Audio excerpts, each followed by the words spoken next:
un traje especial, y esto le va a permitir desenvolverse en ese medio submarino.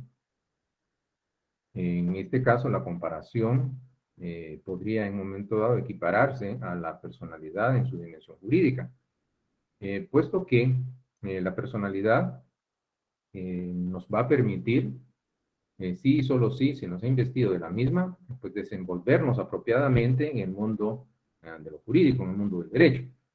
Si ustedes lo ven desde ese punto de vista, entonces estaríamos estableciendo, claro, hay diversidad de definiciones, dependiendo del autor que ustedes consulten, pues cada uno va a aportar una división o una definición, perdón, respectivo a este tema.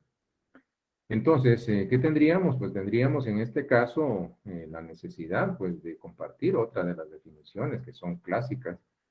Un autor español, Puig Peña, al respecto de la personalidad, pues nos manifiesta o nos expresa cuáles son básicamente, según su criterio, los elementos que conforman a la personalidad jurídica.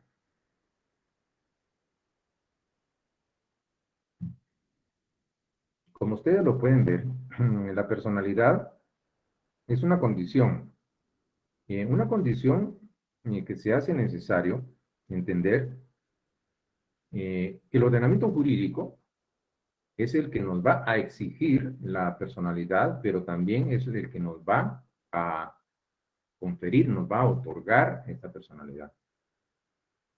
Y esa condición nos va a permitir tomar parte del mundo de lo jurídico. Y por lo tanto, vamos a entender que sin esa personalidad, pues no podríamos tomar parte del mundo de lo jurídico. Por lo tanto, como condición que es o que representa, esta investidura nos va a permitir proyectar y recibir efectos jurídicos. Al estar inmersos dentro del mundo de lo jurídico, pues vamos a poder ser titulares de derechos y también titulares de deberes. Algunos autores han dicho de que la personalidad es como una especie de sello, un marchamo, sin el cual no podemos entrar en ese campo de lo jurídico. Definiciones, pues hay una extensa cantidad de definiciones, pero me parece que, en primer lugar, pues vamos a considerar que esta condición es necesaria para que el sujeto sea persona en el mundo del derecho. Si esto es así, entonces tendríamos que establecer o determinar un punto que es importante. En esta situación, pues luego de la definición, pues vamos a establecer las teorías de la personalidad. Esta definición le es aplicable a las personas individuales y a las personas colectivas. Pero en nuestro programa aparece el tema de las teorías de la personalidad. Como ustedes pueden darse cuenta, estas teorías, pues lo que están haciendo básicamente es indicar el momento en el cual la persona jurídica individual debe ser investida. En este caso, ese sujeto va a ser investido en el momento en el cual se le otorga esta situación. Entonces, vamos a generar esta situación. Tenemos entonces algunos aspectos interesantes con el tema. Vamos a generar entonces un elemento. Este elemento importante nos va a permitir entonces entender que esta condición está básicamente establecida o generada como necesaria o como indispensable para poder establecer o determinar el comienzo de la calidad de sujeto de derecho a persona. Lo que vamos a establecer, si ustedes se dan cuenta, es en esta instancia, las teorías que ustedes ven en su pantalla, dada su propia naturaleza, son exclusivamente aplicables a las personas individuales, físicas o naturales, no así a las personas colectivas. Entonces, ¿qué tendríamos que establecer? Y quiero que en ese caso, pues tengan ustedes muy en consideración lo que les voy a comentar. Vamos a establecer que lo que vamos a disertar a continuación será aplicable exclusivamente a esta clase de personas. Entonces tenemos, en principio, estas teorías. Luego vamos a platicar de las teorías o de los criterios que le son aplicables a las personas jurídicas colectivas. Entonces, en principio, las teorías de la personalidad nos dicen cuándo comienza y cuándo debe el ordenamiento jurídico otorgarle personalidad jurídica y, por lo tanto, desde cuándo se es persona jurídica individual. Teoría de la concepción, nacimiento, viabilidad mixta o ecléctica. Vuelvo entonces acá con ustedes y tendríamos la primera de las teorías. Esta teoría, básicamente nos va a permitir, como vemos, entender en qué instante o en qué momento puede ser considerado sujeto de derecho o persona. Y así es como tendríamos que establecer, pues básicamente, la situación siguiente. Cuando nosotros estamos viendo estos criterios, en la primera de las posiciones nos dice que la persona jurídica individual va a tener esa calidad, por ende será necesario que se le invista de personalidad jurídica en el momento de la concepción. ¿Qué es o qué representa la concepción? Por supuesto, vamos a platicar de el momento en el cual el óvulo es fecundado por el esperma, y esto nos va a permitir entender de que es ahí en donde se fija el instante en el cual el ordenamiento jurídico le va a reconocer a ese sujeto investidura jurídica y por lo tanto va a ser persona en el mundo del derecho.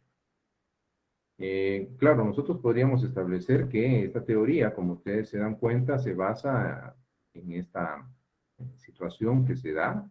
Hay autores que afirman que los seres humanos, por su propia naturaleza, pues comienzan al momento en que son concebidos, y es una situación más que obvia reconocerles esa alta investidura a partir de ese momento que es básicamente en la concepción. Entonces, es interesante que nosotros podamos establecer elementos importantes que ustedes ven. Claro, hay críticas, porque de alguna manera, pues he de comentarles, siempre se dan críticas, hay posiciones a favor y en contra. Por ejemplo, la crítica que suelen hacerle a la teoría de la concepción es que, dada la importancia que representa para el mundo del derecho el considerar el momento exacto, preciso en el que se es persona individual, el hecho de la concepción muchas veces fijar o establecer el momento exacto resulta bastante complejo. No imposible, pero es complejo. Y esto de alguna manera el ordenamiento jurídico no puede permitirse dejar un tema tan importante como fijar el inicio de la personalidad jurídica y por lo tanto el inicio de la persona individual a un acontecimiento que es muchas veces, a veces incierto o falta de precisión. Claro, hay modernas técnicas para poder determinar con exactitud, pero jurídicamente vemos que debe estar considerándose esa situación. Por otro lado, también en las críticas que se han hecho a esta teoría, pues nos dicen que esta teoría de la concepción, que data, por supuesto, desde época anterior, pues generará algunos elementos importantes derivados de esta situación que de alguna forma pues nosotros estamos viendo. Estos componentes nos podrían indicar que si nosotros evitamos o en un momento dado pues reconocer que la concepción hace algunos años, décadas atrás, o mejor dicho, pudo haber sido revolucionado el concepto de la concepción desde la época antigua hasta hace algunas décadas atrás, pues era una concepción sexual derivada de una relación heterosexual entre hombre y mujer. Pero el hecho de que se haya revolucionado la concepción y existe la opción o la posibilidad de poder, en este caso, crear o generar una concepción in vitro, esto es en vidrio, pues nos permitiría, en este caso, entender que ese producto de la concepción que es asexual, entonces nos va a permitir comprender o establecer que, imagínense que esta fuera una probeta y en condiciones de laboratorio se manipula y se logra fecundar el óvulo a través de un esperma, Entonces, lo que estaría dentro de la probeta, según esta teoría, que no consideraba la concepción asexual o in vitro, ¿qué es? Será una persona. Imagínense ustedes que esta probeta, por descuido, pues se caiga, se destruye, muere el cigoto, el producto de la concepción. ¿Eso cómo se puede calificar? ¿Será un homicidio o será un aborto? ¿Qué será? Entonces, entienden esta dimensión. Hay análisis jurídico, obviamente, que se tiene que realizar obligado para poder determinar lo que está ocurriendo o sucediendo en torno a esta situación de la cual estamos platicando. Entonces, son aspectos necesarios que tenemos que platicarlos a favor y en contra de la teoría de la concepción, pero es válida nuestra teoría, es innegable que de alguna forma los distintos ordenamientos jurídicos protegen la vida. Es más, pues ustedes podrán darse cuenta que la Constitución misma de la República de Guatemala, en sus primeros artículos, establece que el Estado, pues, protege, respeta la vida humana desde su concepción. Y es así como existen normas contenidas, por ejemplo, en nuestro Código Penal, en donde el bien jurídico tutelado es la vida humana, y es así como acciones tales como el aborto son susceptibles, en este caso, de una sanción penal. Hay penas establecidas para quienes atenten contra la vida de ese ser que ha sido concebido. Entonces, ahí tendríamos una primera posición, una primera teoría. Ustedes pues van a darse cuenta que hay más teorías también, que lo que están tratando de indicarnos es el momento en el cual el ordenamiento jurídico debe otorgar personalidad y por lo tanto va a considerar jurídicamente a la persona. Entonces vuelvo a la segunda teoría, es un momento posterior a la concepción. Obviamente, pueden leer lo que está en la pantalla.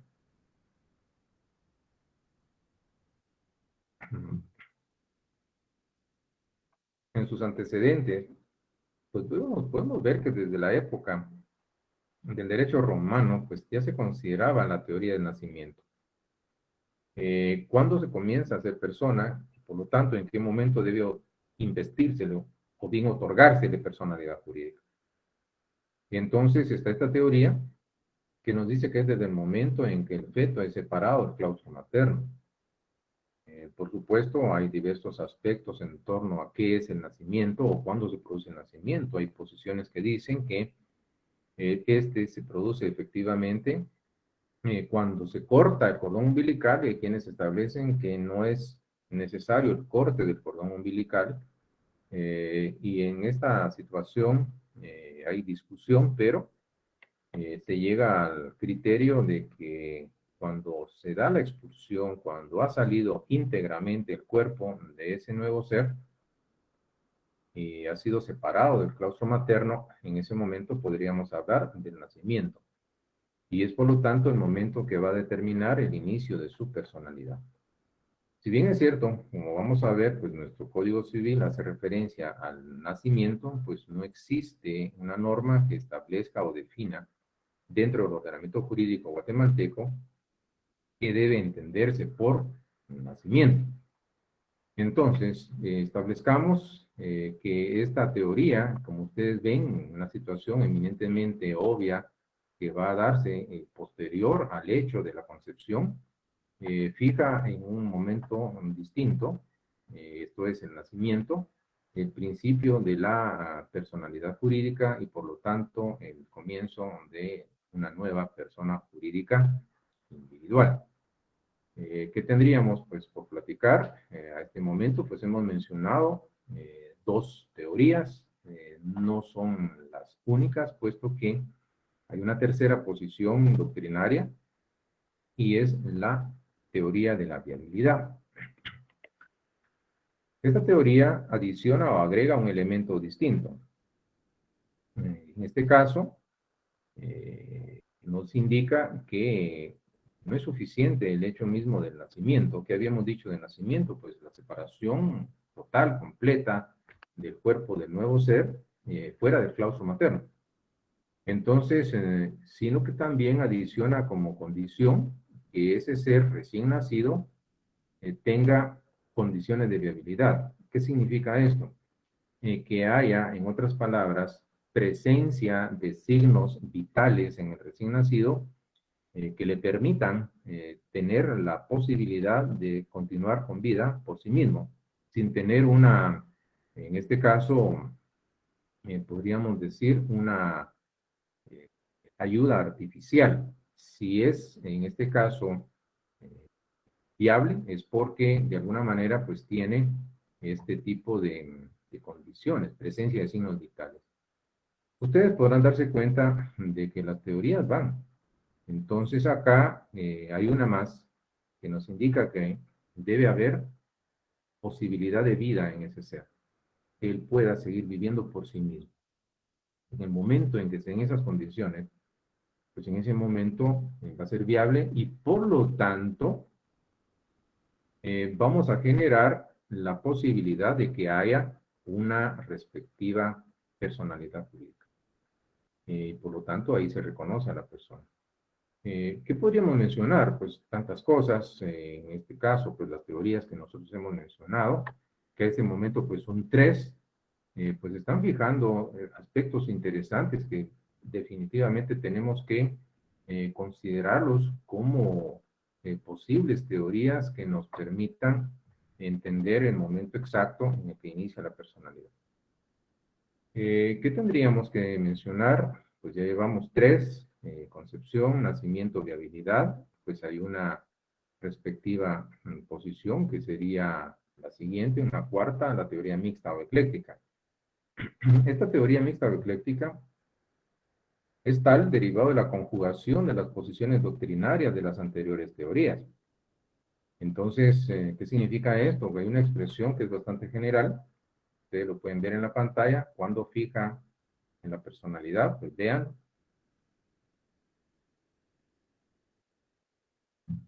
en el momento del nacimiento, pero le reconoce desde la concepción derechos al ser que no ha nacido. Pero hay una condición, debe nacer vivo. Y otra tendencia, siempre dentro de estas variantes de las teorías mixtas o eclécticas, establece las condiciones de viabilidad. Debe ser viable, esto es, que por sí mismo pueda seguir viviendo, tenga la aptitud para la vida. Si esto no se da, entonces nosotros podríamos entender de que no se estaría cumpliendo con la posición que esta teoría mixta o ecléctica establece o señala en la temática. Ahora, hay una pregunta más que obvia. ¿Y cuál es la posición de nuestro Código Civil en torno al momento en que inicia la personalidad jurídica de las personas individuales? Para ello, pues tendríamos definitivamente que establecer en nuestro Código Civil, pues hay una norma específica y básicamente es el primer artículo del Código Civil. ¿Qué ven ustedes acá en pantalla? La personalidad civil comienza con el nacimiento y termina con la muerte. Si hubiese un punto ahí, entonces estamos viendo que nuestro Código Civil establece el inicio y el fin de la personalidad, y por lo tanto el inicio y el fin de las personas jurídicas individuales, determinado por nacimiento y muerte. Si hubiese un punto seguido a muerte, entonces definitiva, y no hubiese nada más, entonces estaríamos viendo que esa sería la teoría del nacimiento. ¿Entienden eso? Pero no hay punto, sino que hay punto y coma. Sin embargo, entonces acá hay algo adicional. Al que está por nacer, ¿y quién es el que está por nacer? Pues es aquel ser que está en ese periodo previo al nacimiento o antes del nacimiento, que va a estar determinado desde la concepción hasta el momento en que éste va a nacer. Entonces, ese ser que no ha nacido, esto es, que no ha sido expulsado íntegramente de su cuerpo del claustro materno, luego de culminado el proceso de gestación, entonces se le considera nacido para todo lo que le favorece. Aquí hay una presunción legal que nos indica de que él se considera que ha nacido para todo lo que le favorece. ¿Qué podría ser esto? Por ejemplo, un padre de familia está casado, tiene 2 hijos, la esposa pues está en periodo de gestación, pues tiene 3 meses de embarazo, muere el padre de familia. En este caso, pues la pregunta sería, imagínense si fuese derecho de sucesión hereditaria, si fuese una sucesión, en este caso, intestada, que básicamente, entre otras causales, pues la más común de la sucesión intestada es la falta de testamento, no es la única, pero es la más generalizada. No hay testamento, el padre murió sin otorgar testamento, queda intestada la sucesión. Entonces, nuestro Código Civil señala los que están llamados a suceder, en primer lugar, porque hay un orden de prioridad, están llamados a la sucesión hereditaria cónyuge, supérstite o sobreviviente y los hijos. En el ejemplo que les acabo de mencionar, pues estamos indicando de que este señor tenía su esposa y 2 hijos. Estamos hablando de un núcleo familiar de 4. El padre murió, pero la esposa está en proceso de gestación, 3 meses. Entonces, ¿qué significa? Que para suceder a este causante, pues no van a ser 3 personas, sino 4. ¿Y quién será ese cuarto? Este ser que no ha nacido. Se le va a considerar nacido. Recuerden que tiene 3 meses de embarazo. Entonces, pero hay una condición de que a él se le va a reconocer ese derecho si solo si nace en condiciones de viabilidad. A contrario census, miraremos que si él no nace en condiciones de viabilidad, no tiene la aptitud para poder vivir por sí mismo, entonces no operaría el supuesto jurídico contenido en esta norma. Entonces, ¿cuál es la teoría que sigue nuestro Código Civil al respecto? No los hago esperar y vamos a establecer 2 posiciones. Quiero que noten y que pongan atención en lo que les voy a comentar. Son 2 posiciones. Una que es más aceptada que otra, puesto que esto de alguna forma genera análisis, hay discusión en el ámbito de lo jurídico. Autores dentro del ámbito del derecho nacional pues se han pronunciado en cuanto a que, y que son los más, es un criterio bastante generalizado de que la teoría que sigue nuestro Código Civil en el artículo 1 es la teoría mixta o ecléctica. Sin embargo, hay otros autores que son minoría que consideran que la teoría de nuestro Código Civil es la teoría del nacimiento, pero con algunas variantes o modalidades al respecto. Entonces necesitamos fijar una posición, en decirles que el criterio mayormente aceptado es el que nos dice que la teoría de nuestro Código Civil es una teoría mixta o ecléctica. ¿Qué es lo que ustedes piensan y qué es lo que ustedes consideran al respecto? Pues respeto su manera de pensar, pero decirles de que se hace indispensable pues establecer o bien orientar al estudiante en torno a que no se van a dejar sorprender de que habrán algunos que no dicen que es la teoría del nacimiento y otros que dicen que es una teoría mixta o ecléctica, siendo esta segunda posición la que más prevalece. ¿Qué tendríamos por acá? Para las personas jurídicas colectivas también se requiere la personalidad como una condición de reconocimiento. Voy a realizar un ejercicio práctico con ustedes en torno a este tema. Estamos en un momento dado, pues vamos a poner atención. Voy a plantear unos casos.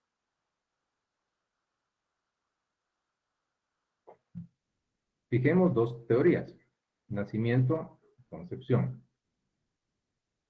¿Cuál va a ser el escenario del cual vamos a generar reflexión? Primero vamos a pensar en dos situaciones, 2 casos que podrían darse. El primero de ellos pues va a ser una en donde tenemos a una madre de familia que va en compañía de su hijo, en este caso pues, ¿qué? 10 años. Bajo este aspecto, nosotros vamos a entender de que aparece o le sale al paso un malhechor, un individuo que comete un robo y básicamente con la violencia respectiva, con arma de fuego, pues dispara y mata al menor. 10 años de edad. Y aquí, pues hay un hecho. Si nosotros, en el segundo caso, pensamos en la misma señora, pero 10 años, 6 meses antes, va caminando en una de las peligrosas calles de la respectiva ciudad de Guatemala, y de alguna forma, pues aparece el malhechor y en el robo, en el intento de robo, pues le da un golpe en el vientre a la señora, está embarazada, y derivado del golpe, le provoca un aborto y pues, muere el fruto de sus entrañas. Bueno, estos son los dos escenarios, y quiero que lo recuerden. Tenemos un caso, una madre con un pequeño niño, y este segundo, pues la señora embarazada. La pregunta va dirigida a quienes, por supuesto, eh, son padres o madres de familia, y también a ustedes que en un momento dado, pues próximo lo van a hacer, o en un mediano o largo plazo, no sé. Si nosotros establecemos en una balanza y pensamos qué vida vale más, la de ese niño de 10 años o la de ese ser que está dentro del vientre materno. Por supuesto, la respuesta de quienes ese sentimiento paternal o maternal indicará que vale igual la vida de uno y de otro. Es más, podría decirles que un padre, una madre, darían su vida para proteger a ese ser que está dentro del claustro materno. Bueno, si nosotros analizamos la situación, el hecho, cómo va a ser calificado. En el primer caso, por supuesto, nosotros podemos pensar, murió este niño de 10 años, podríamos imaginarnos un homicidio, podemos imaginar un asesinato, todo apunta a un asesinato, pero me voy a quedar con esos dos delitos. Si nosotros vemos nuestro Código Penal, el 123 tipifica el delito de homicidio. Quiero que escuchen qué es un homicidio según nuestra ley. Comete homicidio quien diere muerte a alguna persona.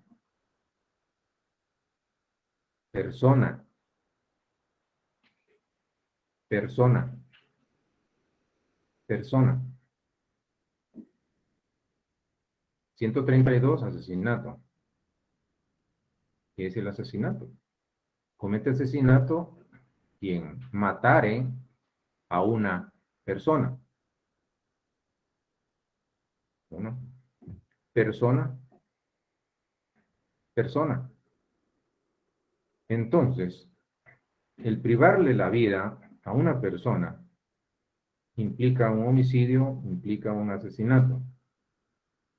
Pero si ustedes ven en su Código Penal cómo se define el aborto,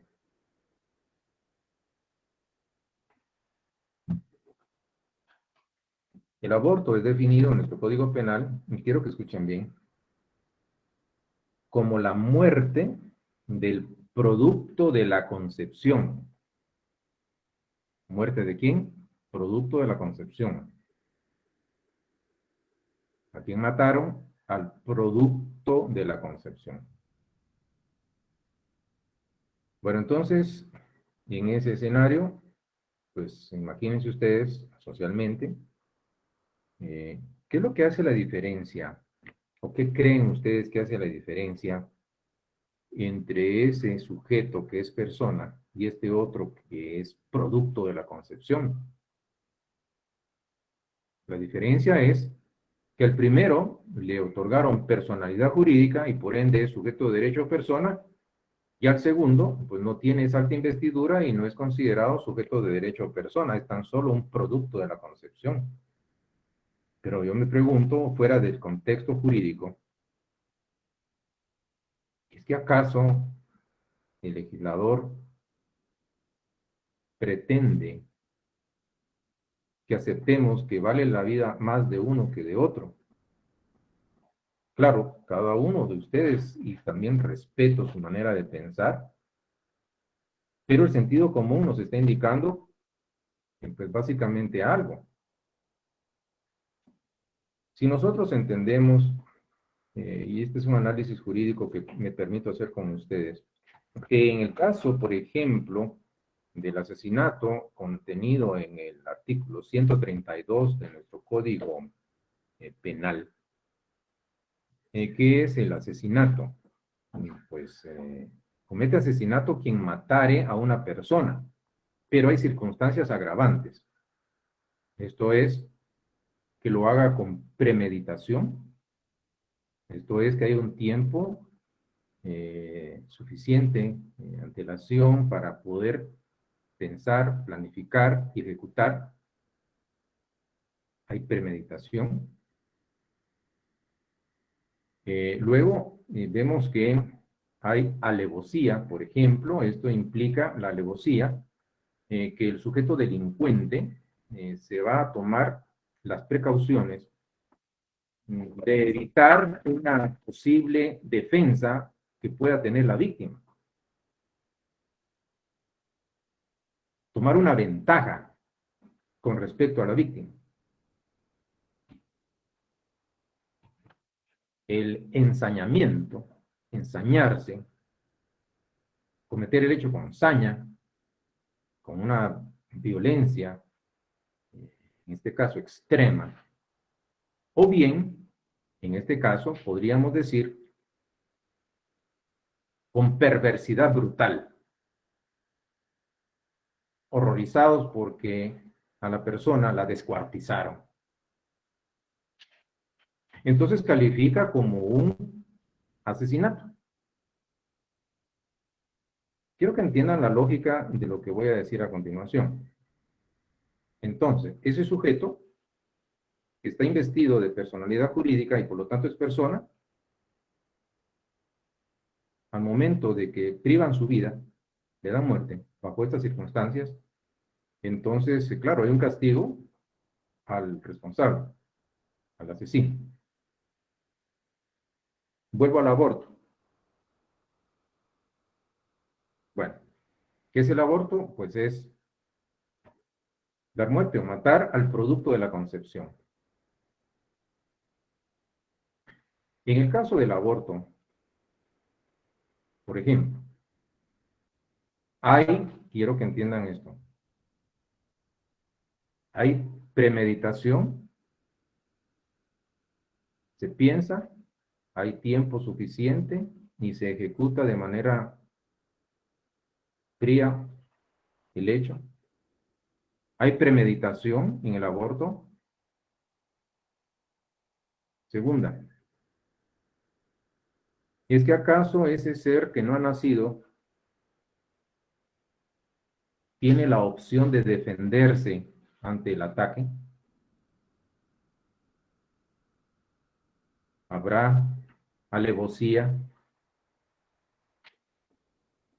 Y luego vendrá un tercer elemento. ¿Y cómo lo matan?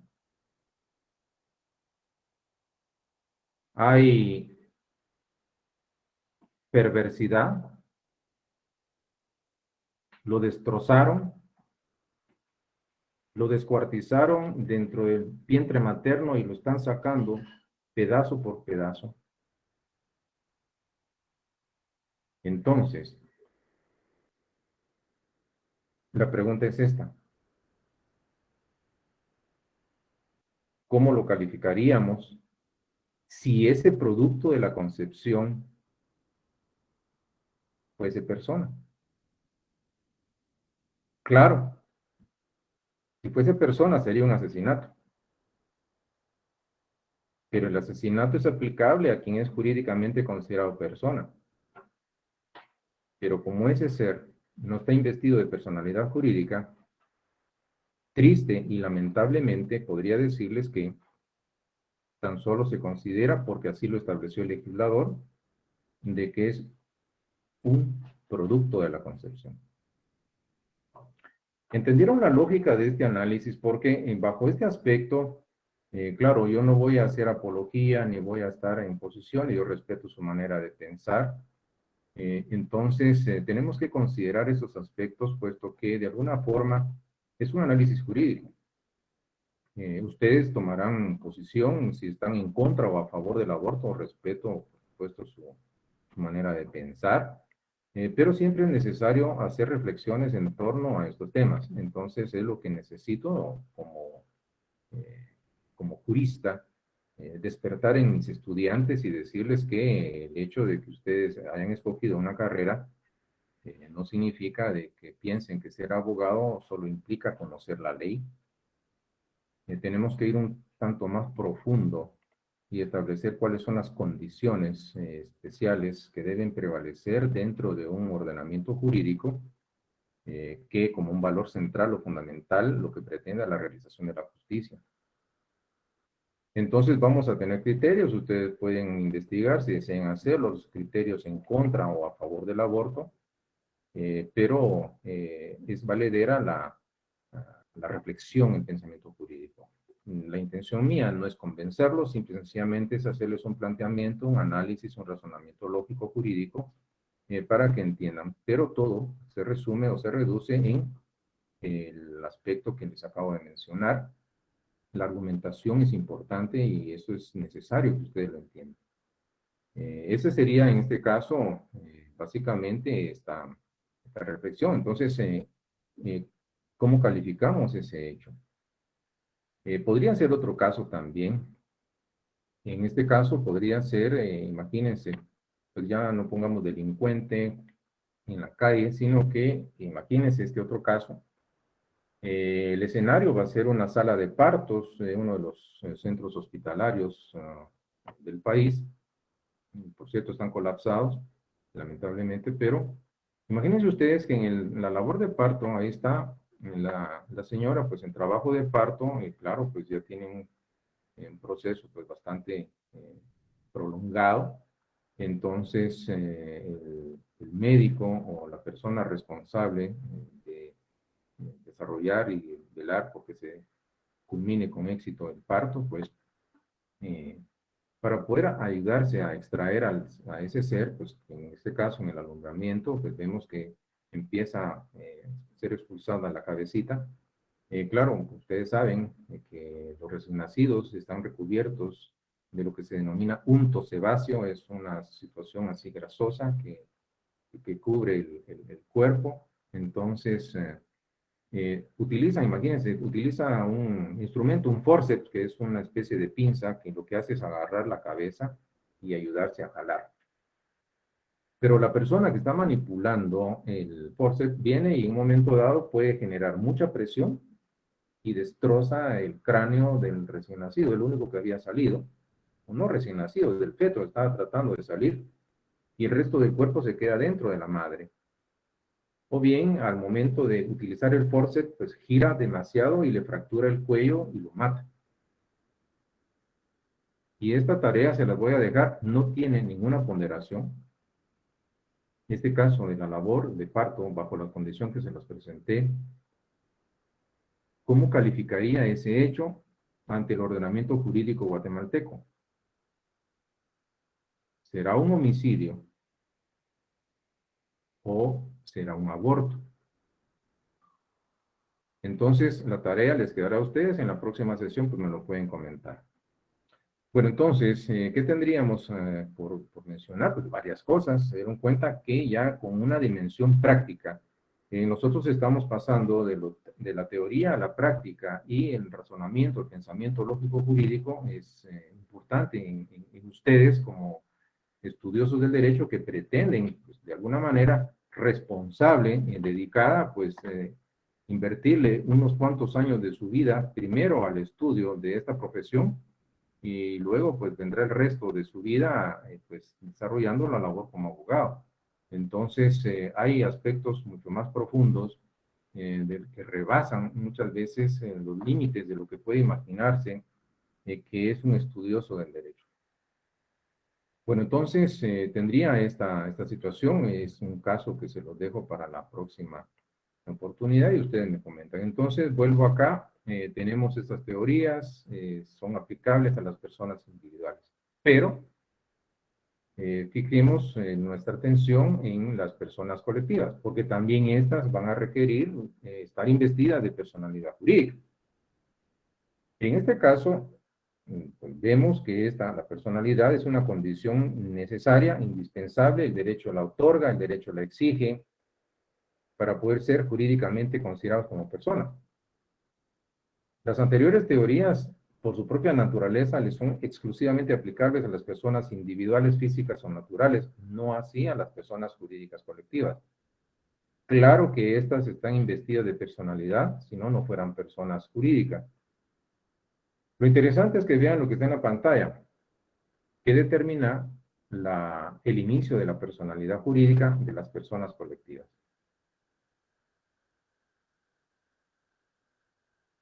Pues lo que ustedes ven es que el momento determinante para otorgar personalidad jurídica a las personas colectivas va a estar contenida en las normas jurídicas que les son aplicables. ¿Dónde van a estar estas normas? En las leyes específicas que las regulan. Las leyes que les son aplicables a esta van, dependiendo de la clase de persona jurídica colectiva de que se trate, van a ser las aplicables y van a fijar en qué momento se le otorga la personalidad jurídica. Bajo esa perspectiva, nosotros estamos viendo que dependiendo del tipo o clase de persona, porque imagínense ustedes, si lo que se pretende, por ejemplo, es la constitución de un partido político, hay personas individuales que desean formar un partido político, pues entonces, ¿qué tendríamos que hacer? Pues tenemos que determinar cuáles son las normas jurídicas contenidas en la ley específica que regula la constitución de los partidos políticos. ¿Y a dónde nos estaríamos yendo? Pues nos estaríamos yendo, por ejemplo, a la ley electoral y de partidos políticos, le damos participación al registro de ciudadanos, vemos nosotros que hay elementos importantes que deben generarse y debe quedar registrado el partido político como persona colectiva, sí, solo sí, se cumplieron los requisitos establecidos en la ley electoral. Y lo que se pretende, por ejemplo, fuese una asociación civil, entonces tendríamos que aplicarle las disposiciones del Código Civil, pero también establecer que va a quedar registrada esta asociación civil, que puede ser sin finalidad lucrativa, por ejemplo. Y en el Ministerio de Gobernación existe el registro de las personas jurídicas, que se refieren a las personas jurídicas colectivas, por supuesto. Entonces, es un anexo del Ministerio de Gobernación, hasta donde yo tenía entendido, pues está a un costado del Palacio de la Policía Nacional Civil, que se encuentra ahí en el centro histórico, en la Sexta Avenida de la Zona 1. Está, no sé si cambiaron la sede del registro de personas jurídicas, pero ahí se van a inscribir pues las asociaciones civiles. Si fuese una sociedad mercantil, por ejemplo, bajo la forma de una sociedad anónima, claro, es obvio que si queremos constituir una sociedad mercantil, que sería una sociedad anónima, pues no le vamos a aplicar las reglas establecidas en la ley electoral y de partidos políticos, ni las del Código Civil, sino que vamos a utilizar la legislación aplicable, que serán las contenidas normas en el Código de Comercio. Y claro, pues vamos a registrar y por supuesto inscribir a la sociedad anónima en el Registro General Mercantil de la República. O podría ser que lo que quieran constituir, por ejemplo, es un sindicato, que también son personas jurídicas colectivas. Pues el sindicato de trabajadores, pues claro, ni la ley electoral, ni el partidos políticos, ni el Código Civil, ni el Código de Comercio, sino entonces vamos a establecer que es el Código de Trabajo, las leyes laborales le van a ser aplicables y van a establecer cuál es el momento, cuáles son los requisitos para que se les pueda otorgar o dar ese reconocimiento formal que es la personalidad jurídica. Bueno, entonces, ¿qué tendríamos? Que tanto la persona individual como la persona colectiva requieren o necesitan personalidad. Y hablamos de las teorías de las personas, de la personalidad aplicable a las personas individuales, y también establecemos que en las personas colectivas, pues claro, requieren o necesitan de estar investidas de personalidad. ¿Qué ocurre al momento en que se les otorga o se les inviste de personalidad? Pues van a ser personas, y derivado de ese reconocimiento jurídico como personas, entonces van a tener básicamente ciertas condiciones especiales. En este caso, vemos que para las personas individuales les son aplicables teorías, Código Civil, artículo primero, y las personas colectivas, la legislación específica aplicable. Pero tanto una, la persona individual, como otra, la persona colectiva, al ser reconocidas, al estar investidas de personalidad, son personas. En ese momento surgen atributos. En el programa aparecen atributos de las personas jurídicas. En primer lugar, debemos establecer que por el solo hecho de ser jurídicamente personas van a tener atributos, y esto nos dice la doctrina. Hay facultades, hay características, hay situaciones que le permiten a las personas, tanto individuales como colectivas, poder realizar o desarrollar su quehacer dentro del ámbito de lo jurídico. Y esto definitivamente nos permite entender o establecer que hay de alguna manera pues interesantes reflexiones, pero los atributos en sí mismos estaríamos viendo que pues según las definiciones, tenemos el jurista chileno Máximo Pacheco, nos dice que son prerrogativas, son cualidades, son propiedades que le corresponden a las personas por el solo hecho de ser personas. Ahora viene una pregunta necesaria y obligada. ¿Y cuáles son esas prerrogativas? En la doctrina, pues se mencionan algunas más, otras menos, pero vamos a explicar estas que aparecen en su pantalla. Por el hecho de ser persona, van a tener capacidad, nombre, nacionalidad, domicilio, estado civil y patrimonio. Claro, hay autores que aceptan unas y rechazan otras, pero pues vamos a desarrollar estos atributos. Son clásicos. Entonces tenemos en primer lugar un atributo, no es el único, y es la capacidad. Por el hecho de ser personas, vamos a entender que estamos dotados o investidos de capacidad, vamos a tener un nombre, una nacionalidad, un domicilio, un estado civil, un patrimonio. Veamos cada una de ellas en la capacidad como atributo, y sobre esto vamos, al finalizar esta nómina, pues vamos a continuar desarrollando la capacidad, no porque sea la más importante, sino que es necesario explicarla en algunos detalles interesantes. Somos capaces en cuanto somos aptos. ¿Aptos para qué? Para poder ser titular de derechos y de obligaciones.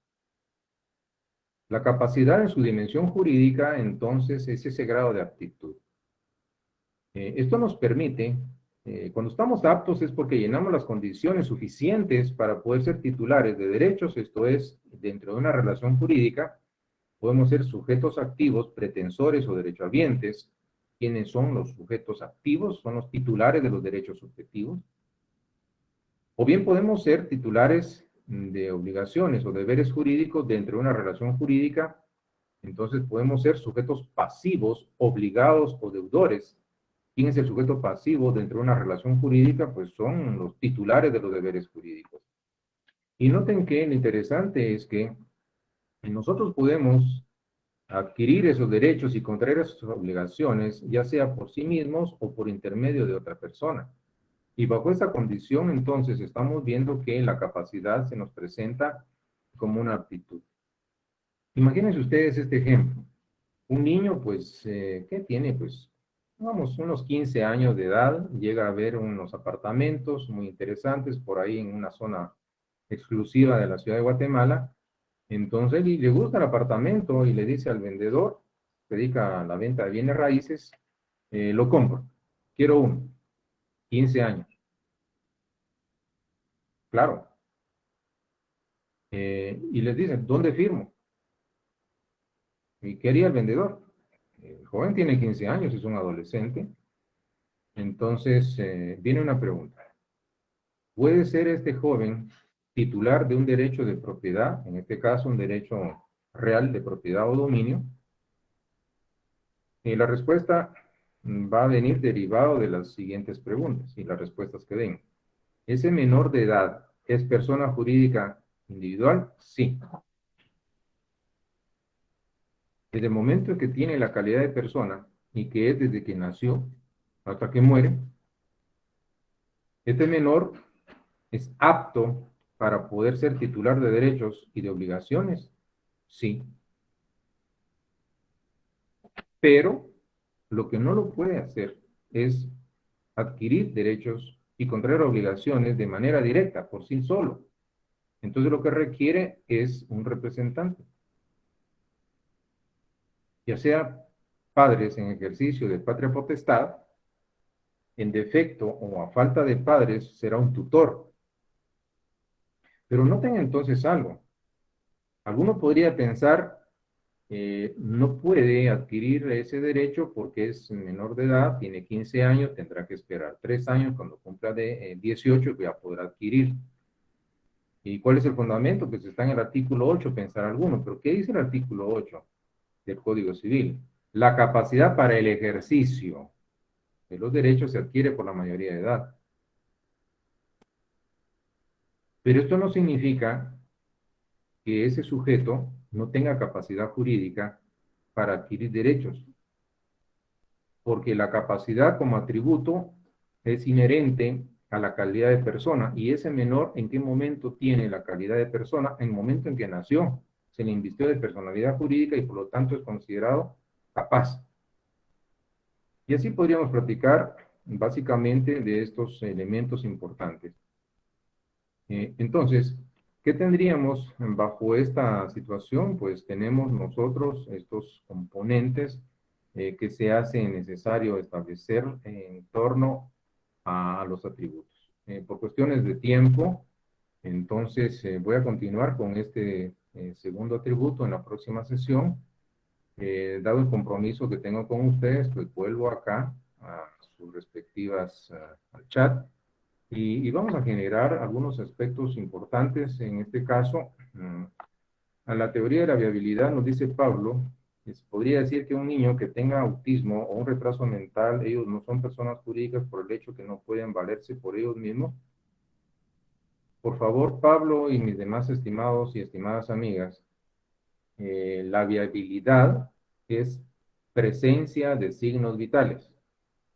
Entonces, no confundamos el hecho de una enfermedad física o mental que pueda tener la persona con presencia de signos vitales. Entonces, por supuesto que alguien que padezca de autismo o retraso mental son personas. Entonces, en este aspecto, vamos a entender ellos, obviamente, pues van a necesitar quien los represente.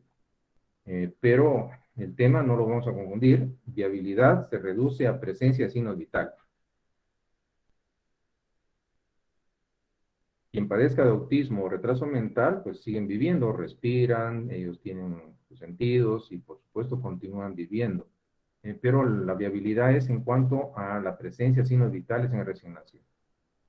Si hubiera un nacimiento prematuro y fuera necesario utilizar respiración artificial hasta que pudiera respirar, según la teoría, ¿se le daría personalidad jurídica? Pregunta Alexia. No.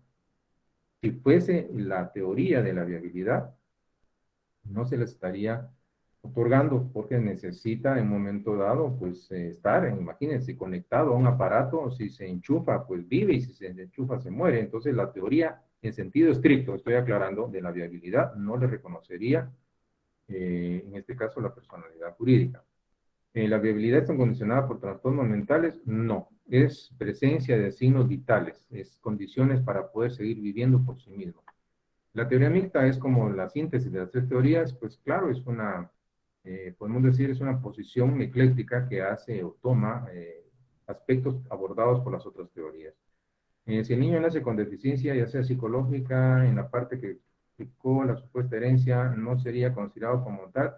Nuevamente, sí, claro, el niño puede nacer, en este caso, con alguna dolencia física o psicológica, pero no confundan condiciones de viabilidad. ¿Cómo lo podemos? Yo les dejaría hasta una tarea.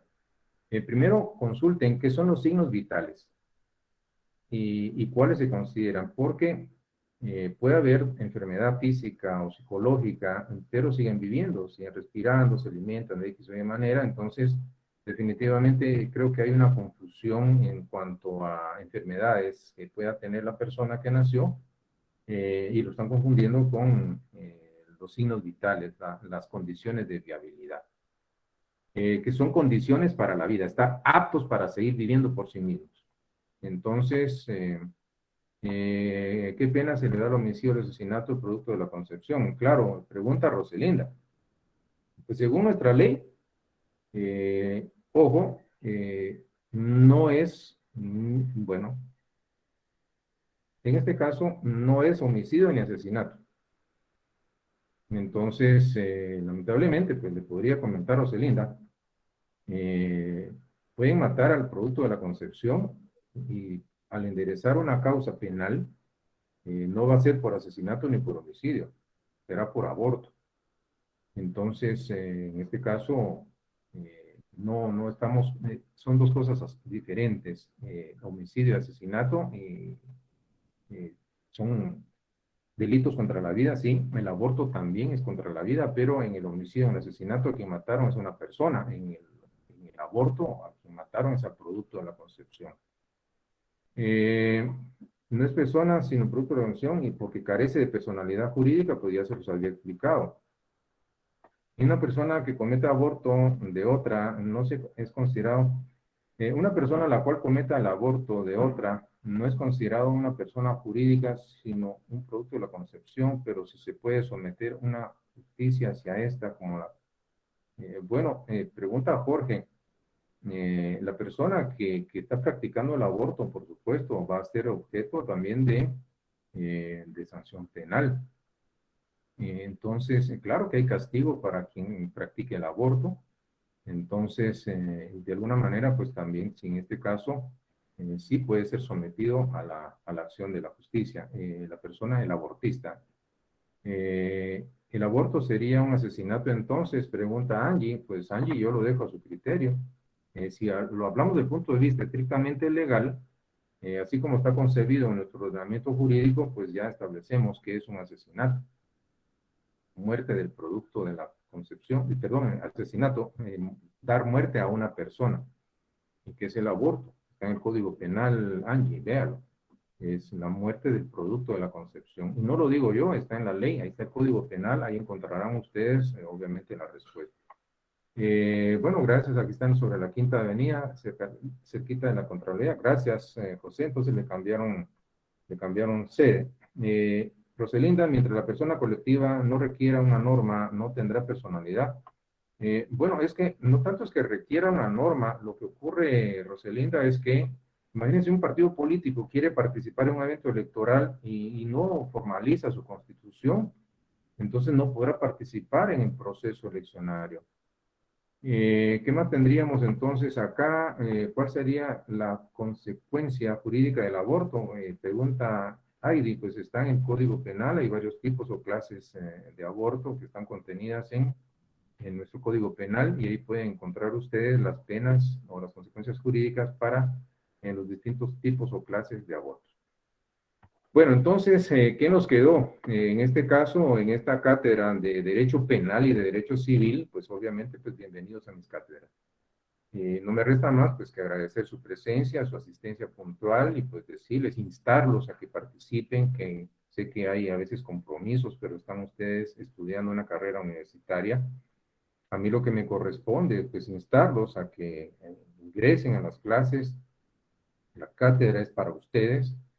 Tengo toda la buena intención, pues, de compartirles sin reserva el conocimiento, mi experiencia, e instarlos a que ustedes también se involucren en el estudio serio del derecho y, por supuesto, pues, ¿qué me resta más que felicitarlos? Porque ustedes tienen el interés de aprender algo más sobre derecho, y pues a mí me corresponde formar abogados, y bienvenidos a mis cátedras. Sin más, feliz tarde.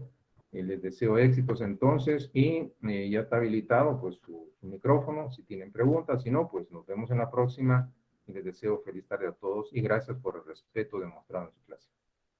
Hasta pronto. Gracias, licenciado. Muchísimas gracias. Feliz tarde, licenciado. Mucho gusto, hasta pronto.